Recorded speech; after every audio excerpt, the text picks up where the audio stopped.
Health officials confirm the first severe case of bird flu in the U.S. A 65-year-old in Louisiana has been hospitalized in critical condition as the virus spreads across backyard flocks and dairy cattle.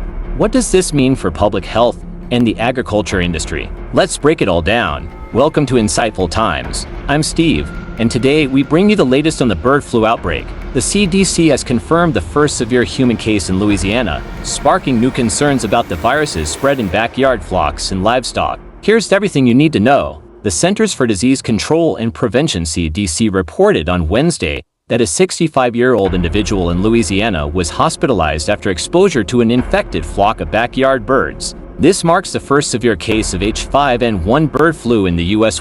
No person-to-person transmission has been reported so far. 2. Immediate risk to the public remains low, according to health officials. 3. The Louisiana case is significant as it's tied to non-commercial flocks, a first in the outbreak's timeline. CDC Director Demeter Daskalakis reaffirmed that investigations are ongoing but noted exposure to sick and dead birds as the primary cause of infection. While bird flu, commonly known as H5N1, is endemic among wild birds, its spread to livestock raises alarms. Since March 2024, strains of bird flu have been detected among U.S. dairy cattle, with Texas reporting the first human infection from dairy cow exposure in April. As of Wednesday, the CDC has confirmed 61 human cases across the U.S., with 37 linked to infected dairy herds. California, in particular, has become a hotspot with 33 cases and has now declared a state of emergency to contain the virus, emphasize proactive measures, including the state's extensive testing and monitoring systems. While the risk to the public remains low, we will take all necessary steps to prevent further spread, Newsom said.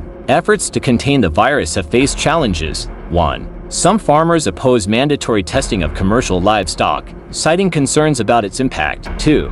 Initially, the U.S. government relied on voluntary testing. However, on December 6, the USDA mandated raw milk testing and reporting of disease-related data. These stricter measures aim to trace and control the outbreak as the virus continues to mutate. Health experts have identified two distinct genotypes. The Louisiana case is tied to the D1.1 genotype. Infected cattle carry a different strain, the B3.13 genotype. This distinction highlights the evolving nature of the virus and the challenges in tracking its spread. Since the outbreak began in 2022, bird flu has devastated 123 million poultry across the U.S. International concerns are also rising. In recent weeks, severe cases have been reported in Canada and unexplained infections in states like Missouri and California.